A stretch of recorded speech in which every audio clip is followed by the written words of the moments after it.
মেহেরপুর জেলার মুজিবনগর উপজেলার গোপালপুর গ্রামের শতবর্ষী বৃদ্ধ দম্পতি রহমতুল্লাহ শেখ ও করিমন খাতুন। নিজের জমি বলতে ছিল মাত্র 2 বিঘা। সেই সহায় সম্বল জমি লিখে নিয়েছে সন্তানেরা।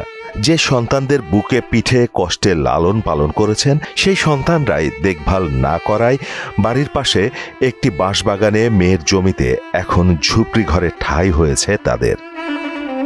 একসময় শতবর্ষী বৃদ্ধ দম্পতি রহমতুল্লাহ শেখ অন্যের জমিতে শ্রম বিক্রি করে সন্তানদের কম বেশি স্বাবলম্বী করে দিয়েছিলেন। আজ সেই সন্তানদের অবহেলার শিকার তারা।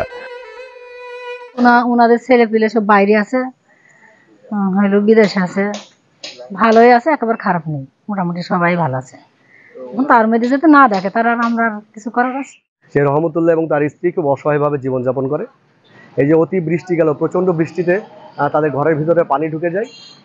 বয়োবৃদ্ধ রহমতুল্লাহ হাঁটাচলা করতে পারে না, তার স্ত্রীকে তুলে তাকে হাঁটাচলা করাতে হয়। বাঁশবাগানের ভিতর মানবেতর জীবন যাপন করছে শতবর্ষী এই দম্পতি। অনাহারে অর্ধাহারে চলছে জীবন সংসার। সন্তান ও প্রতিবেশীদের দেওয়া পচাবাসি খাবার খেয়ে কোন রকম জীবন যাপন করছেন তারা। 100 বছর হলেও এখন পর্যন্ত বয়স্ক ভাতা পাননি করিমন খাতুন। টাকা দেয় না, আমার কেউ নেই, টাকা কে দেব আমার টাকা, আমাকে ও যেটুক দেয় তাই আমি খাওয়া। প্রায় 10 বছর বিদ্যুতের আলো কি তা চোখে দেখেননি তারা। কিছুদিন হলো প্রতিবেশীরা একটি বৈদ্যুতিক বাল্বের ব্যবস্থা করে দিয়েছে। মাঝে মধ্যে মেয়েরা এসে কিছু চাল ডাল দিয়ে যায়। সেগুলো প্রতিবেশীরা রান্না করে দিলে তারপরে তারা খায়। যেদিন রান্নার সুযোগ হয় না, সেদিন অনাহারেই দিন পার করতে হয় তাদের। সবশেষ কবে একটু পেট পুরে ভালো কিছু খেয়েছিলেন তা তাদের মনে পড়ে না।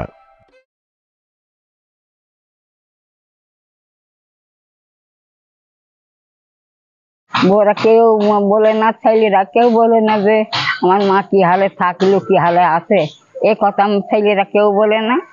আমার কাঠ নেই, ডালিম কাঠ করে নিয়ে ডালিম আজ হবে, কাল হবে, হ্যান হবে, ত্যান হবে, আমাকে 3 বার টাকাইলে 3 বারের একবারও বললো না। আমার কাছে আসে, দোকানে আসে, আমি টাকা নিইনি, মেলা কিছু এমনি দিদি দাদির হাতে দিদি, দাদি মুরগি খাওয়ায়, এই লিপিলে চিকিৎসা মিকিৎসা এমনকি ও দেয় না, 5 বেসাও খাই। একদম শতবর্ষী বৃদ্ধ দম্পতিকে সহযোগিতার আশ্বাস দেন উপজেলার নির্বাহী কর্মকর্তা।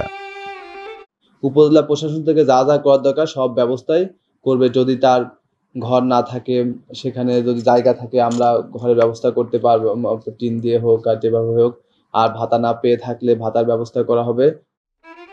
সন্তানরা শতবর্ষী রহমতুল্লাহ শেখ ও করিমন খাতুনকে তাদের প্রাপ্য সম্মান দিবে, এমন আশা এলাকাবাসীর। মাহমুদ হোসেন, মোহনা ডিজিটাল।